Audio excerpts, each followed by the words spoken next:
What's common between Hungary, Poland and Slovakia? They're all NATO members, they're Ukraine's neighbours, and they're all Eastern European. Now they have something else in common. All three are being sued by Ukraine. That's right, Kyiv has filed a lawsuit at the World Trade Organization. They say all these three countries are violating their trade obligations.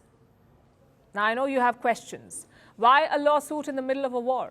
And why against allies like Poland and Slovakia? I'll explain why. Ukraine has an export problem. Most of their food grain used to be shipped via the Black Sea. But now that route is no-go. Russia has pulled out of the Black Sea grain deal. Cargo ships can be attacked.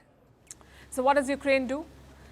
Since they cannot ship overseas, they're using overland routes. They're selling more food grain to their neighbours. Just one problem though. The neighbours are not happy about this. Food grains from Ukraine are flooding European markets, so prices are falling.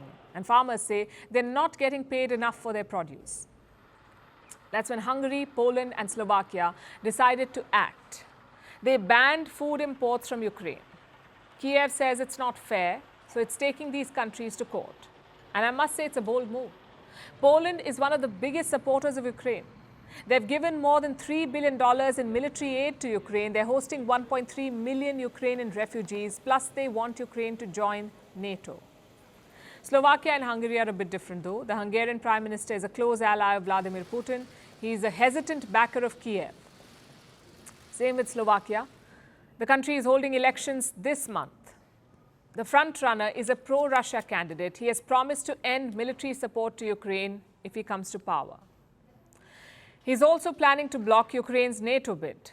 So things are already bad. And on top of it, Ukraine has filed a lawsuit. Do they have a strong case? Well, Ukraine's argument is largely technical. Hungary, Poland and Slovakia are all members of the European Union. EU rules say that members cannot decide their own trade policy. The European Commission does that for them. So Kyiv says any individual ban is illegal.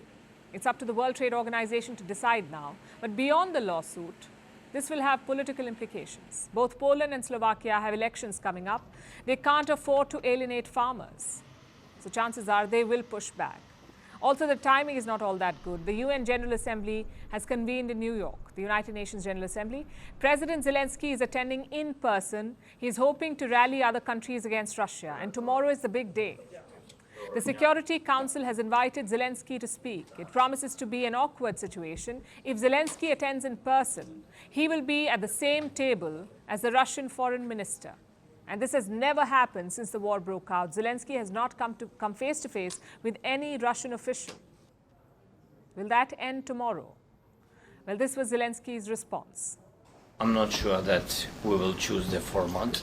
I don't know how it will be, really. Yes, but for us it's very important that all our words, all our messages will be heard by our partners. And if in the United Nations still, it's a pity, but still there is the place for Russian terrorists, it's the question, not to me, I think it's a question to all the members of the United Nations. There's a larger trend here. Ukraine's allies are not as invested in the war. Take the US, for example. They make up almost 50% of Ukraine's total military aid. If the US pulls out, it's game over. So Ukraine's fate could be decided by the US elections, the 2024 election. It's coming up. If Biden wins, the aid will continue. If he doesn't, things will be tough. Donald Trump has accused European countries of not giving enough aid. He also says the US does not have enough ammunition because Ukraine is getting all of it. And these are not positive signals. So Kyiv will be hoping for a long-term plan, one that accounts for elections and regime changes in its allied countries. Pentagon Chief Lloyd Austin is thinking along these lines. He's asking allies to dig deeper for military aid. I've said it before and I'll say it again. Air defense is saving lives. So I urge this group to continue to dig deep on ground-based air defense for Ukraine. And we must continue to push hard to provide Ukraine with the air defense systems and interceptors that it needs. And right now, in the heat of battle, we must also keep pushing to get Ukraine the ammunition that it needs to keep up the fight. This war was always a test of two things, of Russia's military might and of Western unity. If either one fails, the other gets an upper hand.